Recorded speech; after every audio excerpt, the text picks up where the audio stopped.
안녕하세요. 반갑습니다. 네.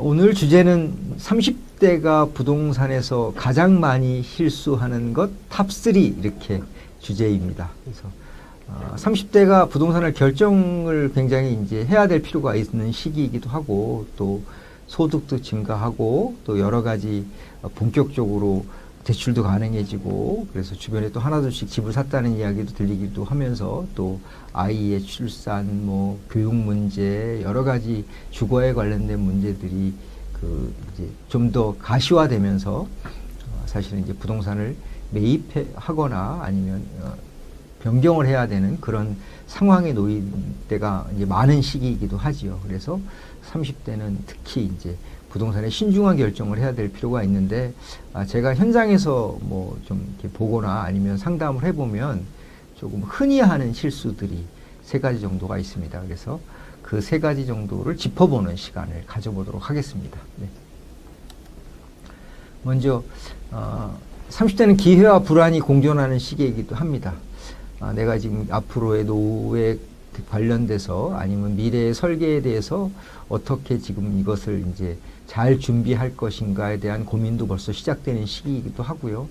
또 내가 집을 매입할 것인지 아니면 전세로 그냥 살 것인지 아니면 월세 구조를 그냥 그대로 유지할 것인지에 대한 선택의 무게도 굉장히 커지는 시기다라는 말씀 드려볼 수 있겠습니다. 근데 이 3가지 중에서 가장 큰 실수를 하는 것 중에 하나는 먼저 정보를 과신한다는 겁니다. 그래서 유튜브나 커뮤니티를 너무 맹신하는 거죠. 요즘에는 부동산 정보 정말 많죠. 그래서 뭐 AI 분석까지 나오기도 합니다. 그런데 이 문제는 정보가 부족해서가 아닙니다. 정보는 이미 넘칠 만큼 사실은 넘쳐나지요. 근데 진짜 문제는 그 정보를 내 상황에 도입하지 않는다는 것이에요. 예를 들어서 이런 얘기 많이 듣죠. 이 지역이 무조건 오른다라든지, 이 아파트가 굉장히 안전하다든지, 그리고 뭐 이 아파트는 앞으로 굉장히 많이 오를 것 같다라든지 뭐 이런 얘기를 할 때 가만히 한번 보시면 여기서 중요한 질문이 하나 있습니다. 그 말을 한 사람은 왜 그런 말을 했을까요? 그 사람은 이미 집이 여러 채를 가지고 있을 수도 있고, 또 대출이 한 푼도 없을 수도 있고, 그 보유 기간을 10년 이상으로 길게 보고 있을 수도 있는 상황인 거죠. 그런데 그런 전제는 다 빠지고 사실은 이제 결과만 따라가면 정보는 약이 아니라 독이 되는 상황이 됩니다. 그래서 정보를 볼 때는 이 질문을 꼭 하셔야 합니다. 이 말은 어떤 사람이 어떤 상황에서 한 것인가, 어떤 전제로 한 말인가에 대해서 꼼꼼히 따져보셔야 됩니다. 나와 그 사람이 말한 거에 상황이 다르다라는 겁니다. 그래서 내 상황을 대입하고 정보보다는 판단을 하는 능력을 갖추셔야 됩니다. 그래서 정보의 양보다 중요한 것은 정보를 해석하는 힘이라고 말씀드릴 수 있겠죠. 그래서 그 다음 2번째 실수는 첫 집에 올인을 한다는 겁니다. 그래서 첫 집은 완성형이 아닙니다. 첫 집에 모든 걸 걸어버리면 안 된다는 겁니다. 30대 분들을 상담하면 이런 말 정말 많이 합니다. 이 집이 제 마지막 집일 것 같아서요. 한 번 사는 거니까 완벽해야죠. 근데 현실은 다릅니다. 첫 집은 완성형이 아닙니다. 연습이고 과정이고 출발점입니다. 너무 완벽한 집을 찾다 보면 가격은 계속 올라가고 또 조건은 점점 까다로워져서 결코 아무것도 못 사게 됩니다. 첫 집의 역할은 딱 하나입니다.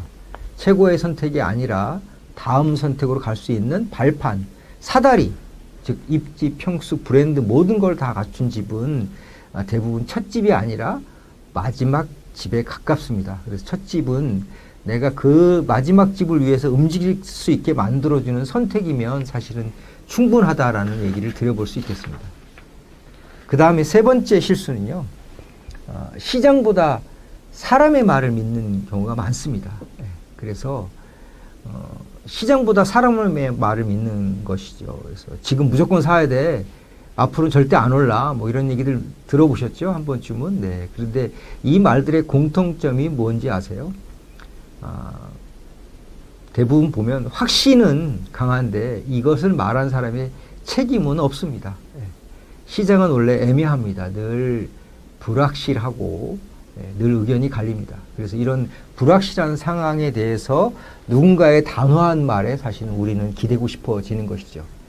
하지만 꼭 기억하셔야 될 게 있습니다. 결정의 책임은 조언한 사람이 아니라 본인의 몫이라는 것을 꼭 기억하셔야 됩니다. 지금 내 상태, 내 소득 구조, 내가 감당할 수 있는 리스크, 이것을 기준으로 판단하셔야 됩니다. 그래서 최종 정리 마무리를 보면 내가 30대의 부동산의 결과는 얼마를 벌었느냐는 것보다는 얼마를 덜 실수했느냐로 갈립니다. 뭐 대박을 치는 부동산을 살 필요도 없고요. 어느 정도의 수익이 날 수 있는 부동산이면 충분하지고요. 다만 치명적인 실수는 반드시 피해야 됩니다. 부동산은 빠른 사람이 이기는 게임이 아닙니다. 끝까지 살아남은 사람이 이기는 게임이죠.